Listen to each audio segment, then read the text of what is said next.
welcome everybody who's already showed up and the people who will pop in. We're happy you're with us today for our Wildlife Connections conversations with wildlife professionals. For those that haven't joined us before, I think most people have, but there's a couple of people here. We want this to be a casual online thing where we can get together, share our work experiences, anything going on from the field. If you want to turn your camera on so people can see your face, if not now, then later, that would be great. We offer these about every other month and have had so many different speakers and topics so far, and also wildlife-focused travel. So anything goes, and we're always looking for other interesting people and informative topics. So if anybody has any ideas, that would be wonderful. Contact Grace, whose email will be at the end of this. And also, I wanted to put in a quick announcement. So we're looking forward to seeing everybody at our spring conference next week, April 15th through 17th at the Hilton Garden Inn Oceanfront in Cocoa Beach. You can go on our website and read more about it. This year's theme is Resilience in a Rapidly Changing World. So we are going to be doing that next week, and we hope to see everybody there. And for now, our next Zoom social will be on June 18th, and we'll hear from Jonathan Mays with FWC. But for now, we are so happy to have Jeremy Sterk with Earth Tech Environmental Consulting with us, and Grace is going to do the honors of his introduction. So he's an environmental consultant with over 30 years of experience working throughout Florida, based in Southwest Florida since 1994. His background spans marine, upland, and estuarine habitats with extensive experience involving state and federally listed species. He's authored dozens of habitat and species management plans, and in 2007 co-authored the first habitat conservation plan in the nation to address incidental take for both the red-cockaded woodpecker and the Florida panther on a single property. Earlier in his career, Jeremy developed an ecological assessment computer model for the South Florida Water Management District as part of the South Lee County Watershed study. Jeremy's experience includes environmental permitting, regulatory compliance, and biological monitoring for agencies such as the FWC and the U.S. Fish and Wildlife Service. He holds a bachelor's in aquatic biology from St. Cloud State University.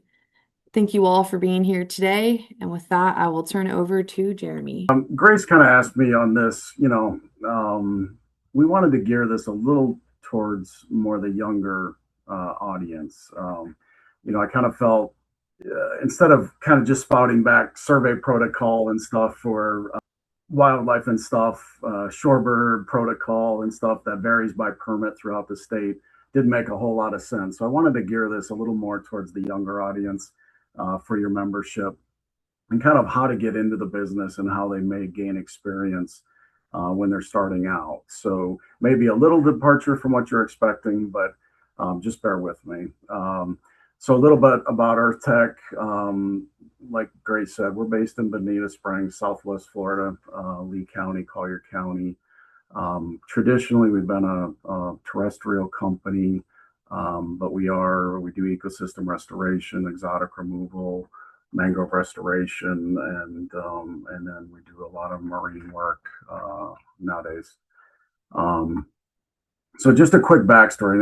I'm only going to bore you with this just because it provides a little context on why I ultimately wanted to steer Earth Tech into the marine work, considering that it was historically entirely terrestrial. So I started doing consulting work back in '94, and I grew up in the Midwest, got to Florida entirely green as can be, totally field trained by the woman who hired me, and just learned everything in the field, 35, 40 hours a week in the field when I started. In 1996, I kind of took a leave of absence, and I somehow talked Samuel Gruber of the University of Miami, talked my way into his shark lab over in Bimini. I still don't know how I did that. Probably one of my best sales pitch ever.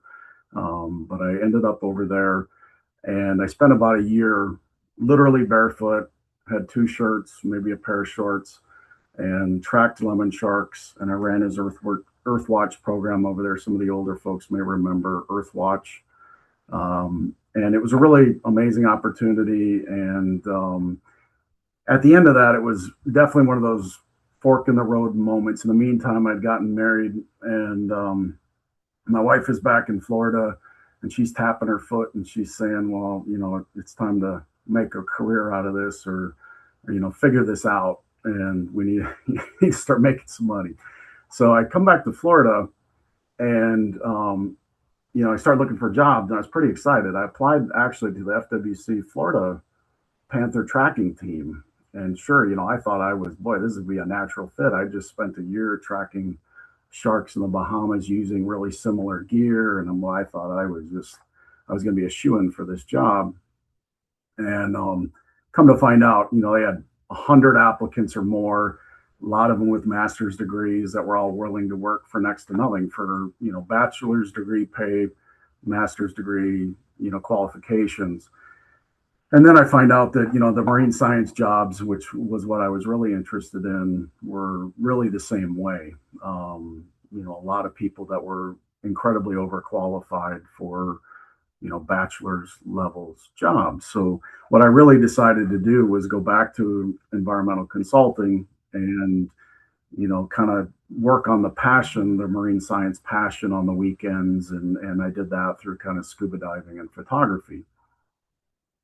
Well, fast forward a number of years, and once I joined Earth Tech, I kind of realized I had an opportunity to, slowly steer the company, which, like I said, had been terrestrial, steer that into coastal and marine work as I could. Now, larger companies who maybe had more financial resources, they would hire specialists, right? You hire a master's level or a PhD person in a shorebird expert, or an expert in this or an expert in that. I didn't have that opportunity. We had to bootstrap everything, from the ground up. And the approach I took, that's where I think this might be an approach for the younger membership in this organization, and just younger people coming out of college. And where I'd like to think I had this grand master plan from the beginning. It's, I kind of came to this realization looking back, and maybe people think this is just incredibly obvious, and maybe it is, I don't know. But two things to me made the difference, and one was volunteering, and that's to build credibility and contacts before anyone's willing to pay for the work, right? And the other is just to find mentors who'd help you gain experience and advocate for you with agencies, with federal, state, county agencies. And that really leads, in the beginning, it's that age-old problem, the chicken and the egg. How do you get experience without a job, and how do you get hired without experience? I mean, that's the job market, right? When you come out of college, and it's also, you face that when you're trying to get jobs in experience, or in lines of work that you really don't have experience in. So again, it's, you can kind of volunteer your way in. You can build experience before someone will pay you to do it. And then you can find a mentor, and you can kind of find that mentor. You can find somebody outside the company, or you can find somebody within, somebody who has experience within your own company, that has done a particular service or something before, and have them teach you, right? So here's volunteering. So here's just kind of an overview of some of the stuff that I did. I started out, I was an avid scuba diver, and started volunteering to dive and photograph pre and post deployments of Collier County's artificial reefs. So Collier County had started to do very large reef deployments in various distances off Collier County. And as part of doing that, I met City of Naples staff, Rookery Bay staff, Collier County Coastal Zone staff, and Sea Grant staff. These contacts and relationships ultimately led to doing kind of reef cleanups and Goliath grouper counts.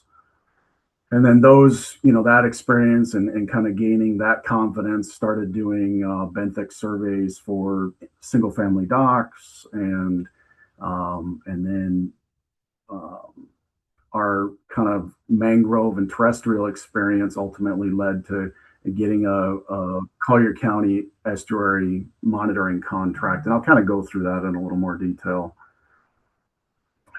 So the artificial pre and post surveys, here's a little, there's a little more detail on that. So um, Collier County and the city of Naples were funding a lot of their artificial reef costs by allowing, um, who knew? I mean, really wealthy, particularly Naples residents, to put their name on these reef pyramids. So, believe it or not, somebody would pay about $100,000 to put their name on one of these things. So, like Sharp Family Foundation, and they.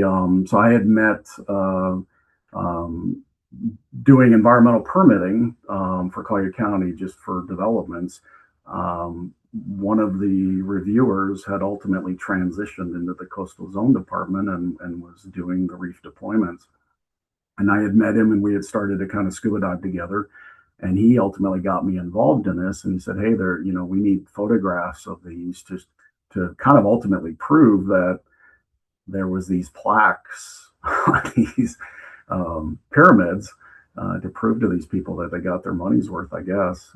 So got me involved in the pre-deployments, which are, really part of the permits to prove that they're not setting these down on hard bottom. So that, and that they're being set in the permitted areas, the areas that are permitted for the deployment. And then the post surveys, you know, certain time periods after they're deployed. So, like I said, those were kind of the initial built relationship building with those particular staff members, and then those kind of led to doing these Goliath grouper counts, and that's an annual event that really anybody can get involved with. They're typically organized by Sea Grant or in Collier County. Actually, the city of Naples, Katie Lackinen at the city of Naples, tends to organize the ones around here this year. They're typically in June, so she's actually just started organizing the upcoming one. But it is a citizen dive event. They choose, or they try and do the same sites every year. There's usually about a dozen here at Lee and Collier specifically. Each Sea Grant agent kind of handles that particular county. And they record the number of Goliaths observed at each site. You do a certain number of replicants per dive, record the numbers, the size, behavior, if you see any exotic species like lionfish, stuff like that. So it's a neat thing that anybody can get involved in. And it is a scientific diving. It's good experience that really does count as you move forward. And then, like I mentioned, so kind of getting some of that dive experience and those relationships, we started doing these benthic surveys, seagrass and benthic surveys for single family docks. So this is kind of again a low entry point. These Collier County requires these for their dock permits, and DEP requires them. A 200-foot radius of the docks, and again, it's just looking for benthic resources. So started doing these, and these are for local dock builders when they submit their permits. Did a lot of these, and then these kind of led to doing them for local marinas. So this is down on Key Marco, Horse Island, and did this and did some dock permitting for them. And so again, it's kind of a stair-stepped approach of just gaining experience. And then this was kind of a culmination of those stair-step experiences in the marine environment, and then collating it with our terrestrial experience. And this is the Clam Bay Estuary is managed by Collier County, or PBSD, a division of Collier County. And this is a really great collation of all those experiences. We monitor about 20 mangrove plots biannually. We do seagrass monitoring. We do tortoise monitoring. We manage and take care of 5 tidal gauges. They dredge the pass periodically, so we do shorebird monitoring. We monitor the coastal scrub. So it's just a really good comprehensive management of an estuary. We produce about a 180-page report annually. Um, we're just finishing probably one of the largest mangrove restorations in the state. That was a result of all the different hurricanes that have occurred in the last 4 or 5 years. Restoring the dune, planting mangroves. So it's been a really neat project, and we've been doing it for, I think, since 2016. And so that, again, that garnered us a lot of experience in a lot of different avenues that contributed to the marine and coastal experience. So here's just kind of a stair step, kind of showing how each thing led to the next, And then, this was kind of, I would say, kind of the payoff. This was our first big contract that was, not in Collier County. That wasn't a function of probably my closer relationships in Collier County, but it did tie back to Collier in the sense that, we did have to bid for this, and this was Charlotte County's artificial reefs, and doing fish counts for their artificial reefs and monitoring their artificial reefs. We had to bid for it, so we ultimately were low bidder. But then, guess who my references were? Then when Charlotte County checked our references, well, they were the people that I had met in Collier County. They were Katie at the City of Naples, and they were Chris at Collier County. So again, there were those relationships and those people that I had ultimately met originally volunteering and established relationships with. This contract we had for 3 years originally. It's grant funded, so then they skipped a year or two, and then we had another year contract that we just finished up. I think we did the dives literally like 10 days ago. We did the final set of dives. But a really neat contract, really something neat to be a part of. The second part of this is, finding a mentor. And again, finding somebody inside your company or out. So inside your company, a senior staff person, bring you along on a permitted job as a second, and we do that a lot. We absorb a lot of cost where we'll send a second staff member with a more experienced person, and we just have to absorb that time. And that's especially important in the marine realm, as I'll show you on a couple of other slides. And then outside your company as well, and that's reaching out to other agency contacts, nonprofits, or other consultants that you meet while networking, and just offering to help. You can. Like, here's an example. This photo happens to be Brittany Piersma, who's an Audubon biologist on Marco Island.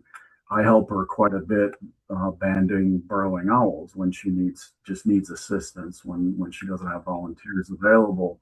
And stuff like that can become pretty valuable. Even when I need staff members or I have staff members that need experience working towards their burrowing owl time they need for their agent permit for burrowing owls.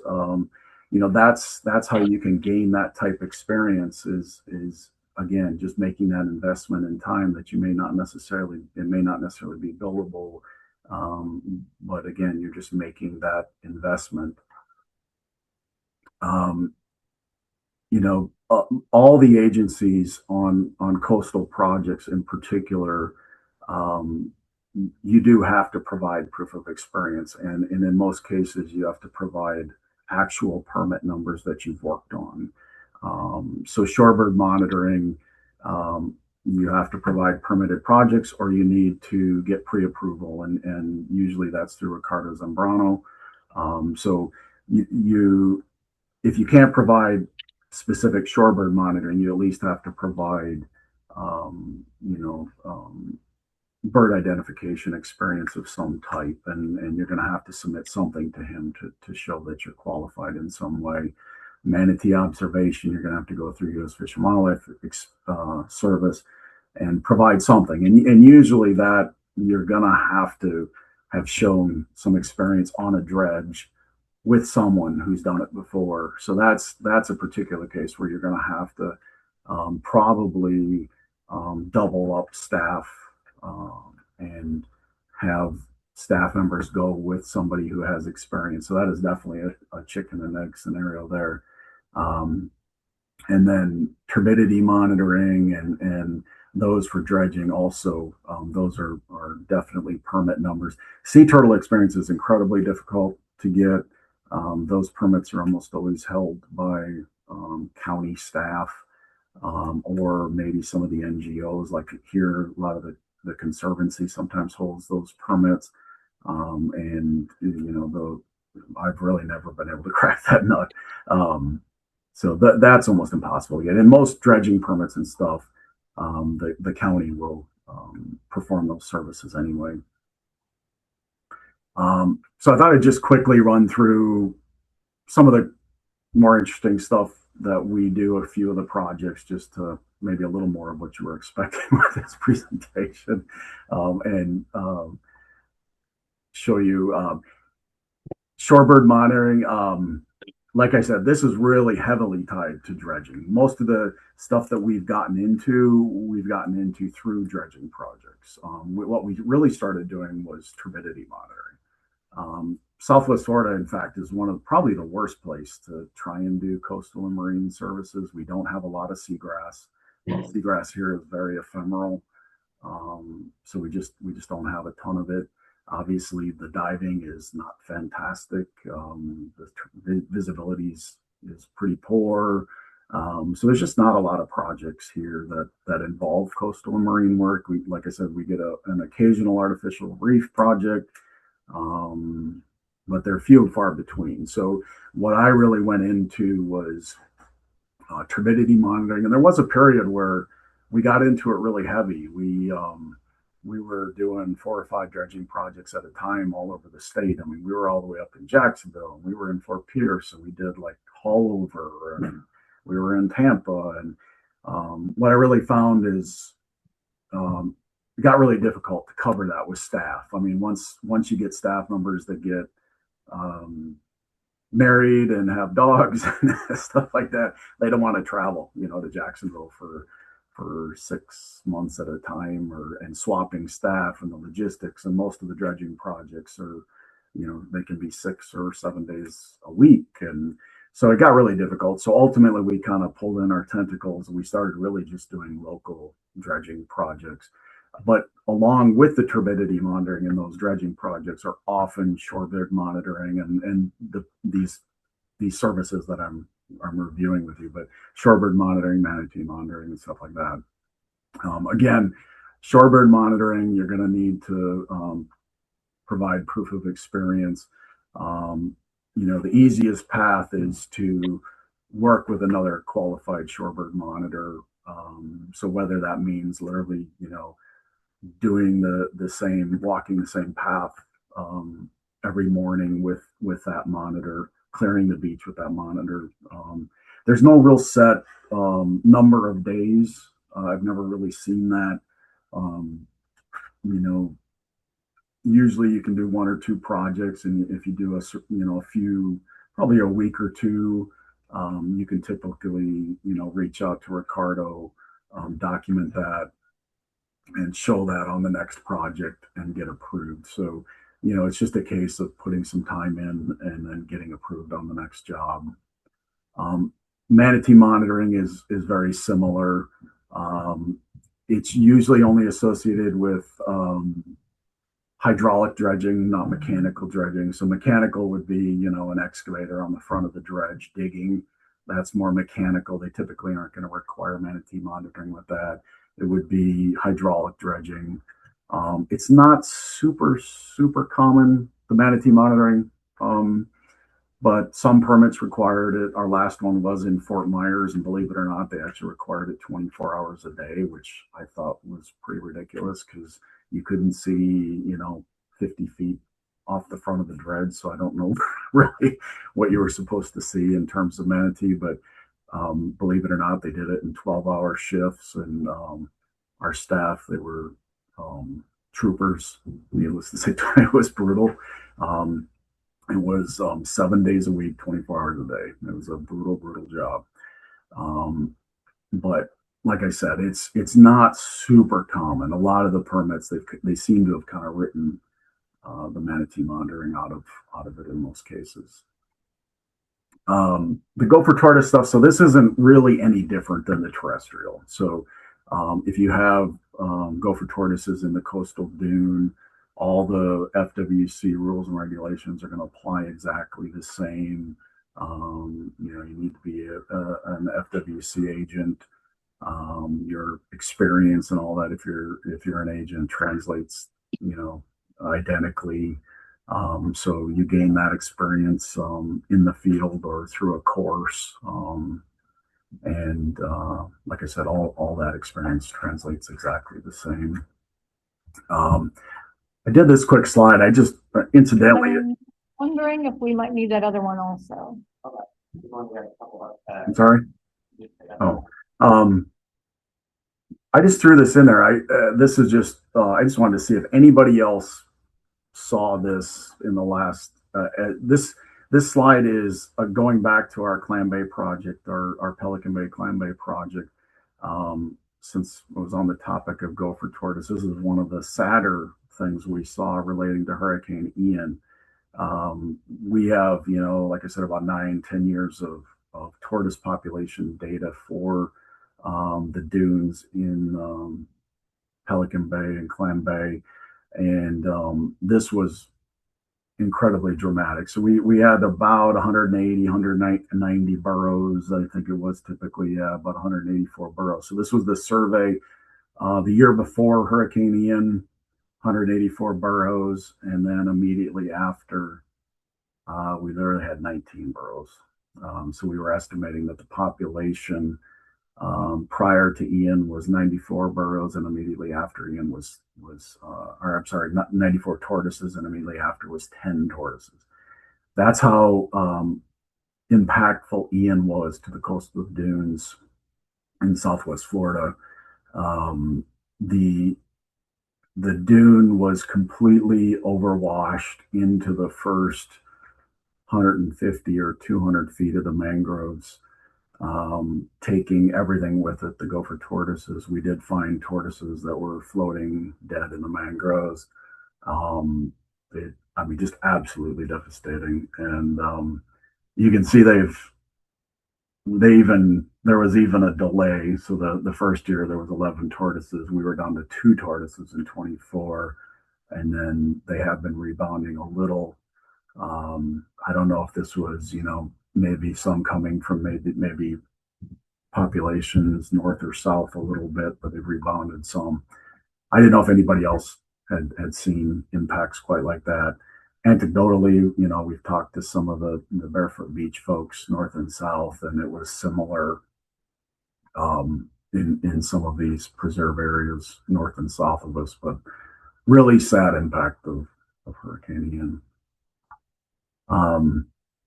This is that Charlotte County, reef project. This is Charlotte County's artificial reefs, the ones that we were monitoring. So they had a combination. These are about 18 miles offshore.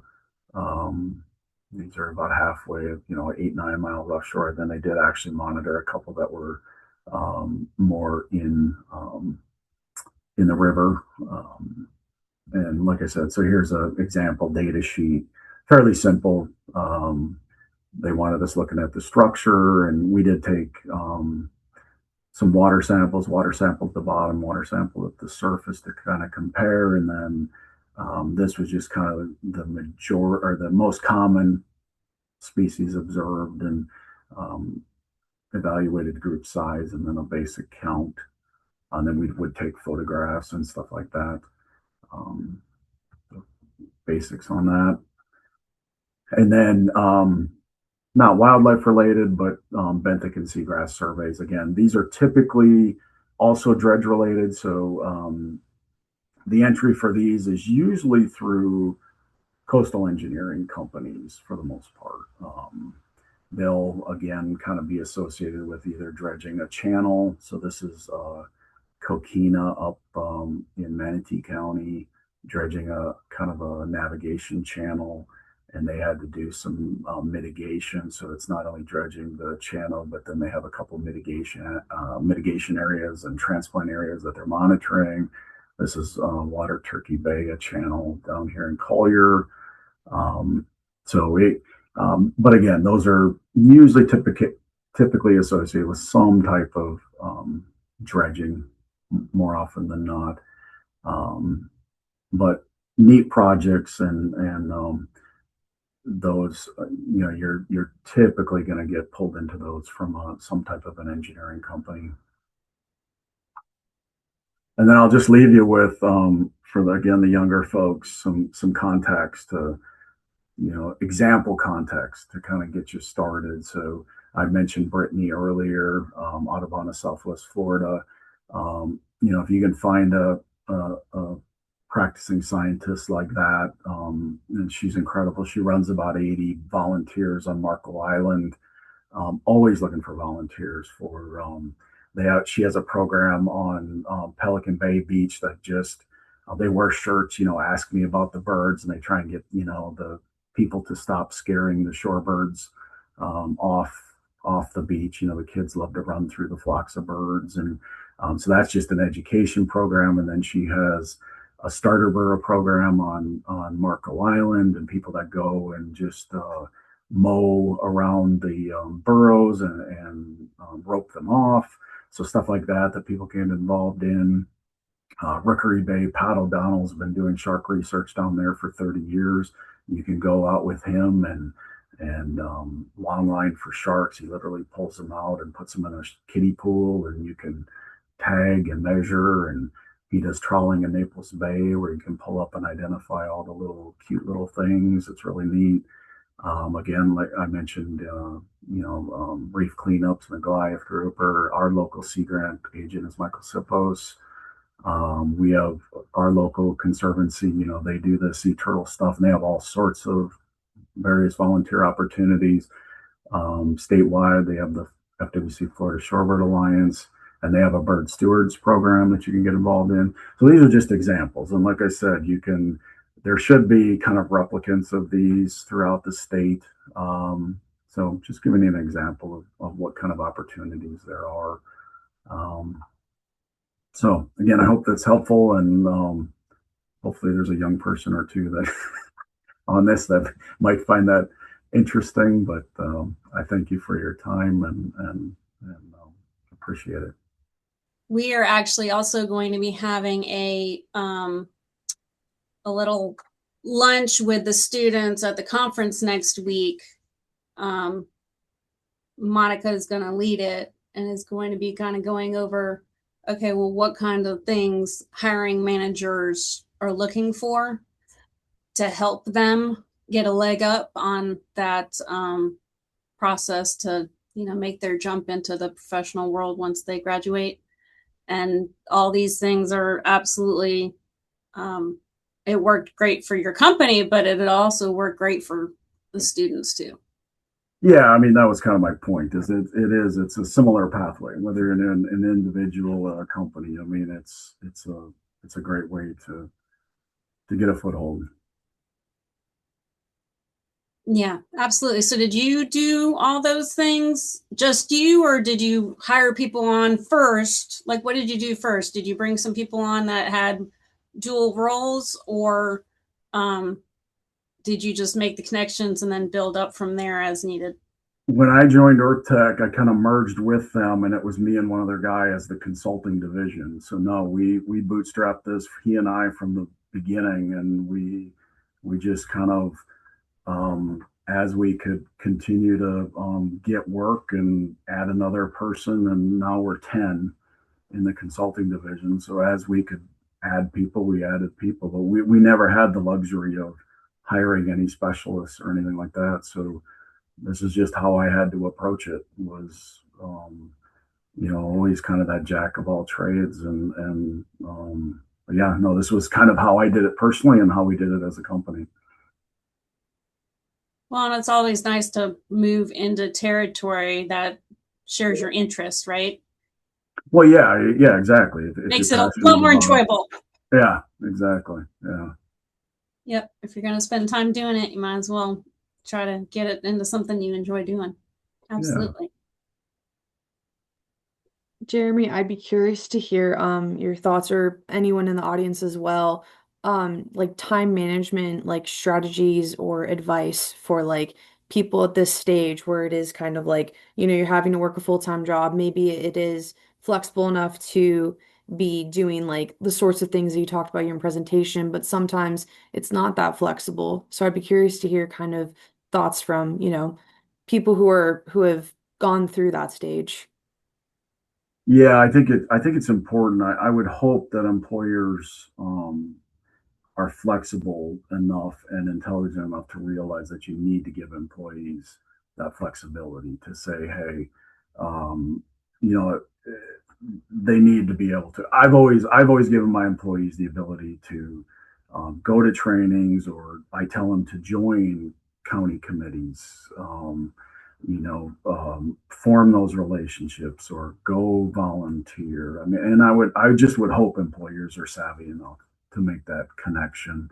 Um, we always send multiple staff members to certain things because it's an investment. You're passing knowledge down from senior people to junior people. So I think that's the key. I mean, if you have an employer that's completely inflexible and it's all about the bottom line and being 100% billable all the time, that is going to be a problem. So, because a lot of this stuff you can't do on the weekend, right? I mean, some of it you can do some of these volunteer things on the weekend, but like for instance, that Goliath grouper count. We're doing on a Thursday and Friday. A lot of these county staff, they're doing it during their work hours. So if you want to be involved, you need to be able to go do it. And uh, other times and like for instance, when Brittany Pearson needs help banding, she's doing that on a Friday morning or something. So now it might only be 2 or 3 hours, but it's like from here, it's a haul down to Marco Island. It's an hour and 20 minutes probably each way, and the banding may only be like a half an hour. But again, the person needs the flexibility to be able to go do it. So I think as even as the young person, you need to be able to have that conversation with your employer. Yeah, and how you said a lot of that will depend on the leadership and the flexibility they allow you to have. And so you're just going to have to be able to fit it in wherever you can. Yeah, and it may be a little easier in smaller companies. I've never worked in a really truly corporate environment, so I maybe haven't been exposed to that. But yeah, I mean, I don't really know that aspect of Well, it. thank you for coming, Jeremy. We greatly appreciate it. And it's going to be very helpful for our students, especially next week, because I'm definitely going to be like, hey, you should go and watch this video that we did last week, since some of them weren't on today. So I Oh, think that you was got it. really going to be useful for them to have that as a reference and have Yeah, yeah, other people besides, the few of us that'll be in front of them telling them, and be like, oh yeah, other people do say that too. yeah. I mean, they're welcome to reach out. I'm happy to help. Yeah, we appreciate that. So thank you so much for coming and for your presentation. I wanted to let everybody know, thank you for everybody else coming too. And we're excited about continuing these sorts of things. So if anybody has any questions for Jeremy, you can get in touch with him. So these are the people that are leading these discussions now. There's Grace Campbell, there's Grace, and Rob Meyer, and our new COO, Brooke Moharek. And our next Wildlife Connections talk is going to be with Jonathan Mays for the hows and whys behind FWC's invertebrate conservation, which should be really interesting because a lot of times people glaze over the invertebrates, but they're actually quite useful and important. But Jeremy, thank you for coming today.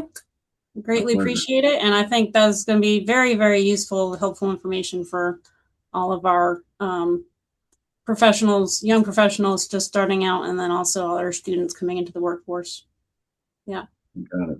And I love having the perspective of going into the private sector too, because a lot of times they'll, talk to all the agency people, but they kind of forget that there's this huge industry out there that they also can make use of.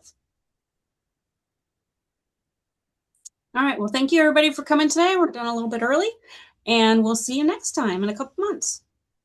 June 18th.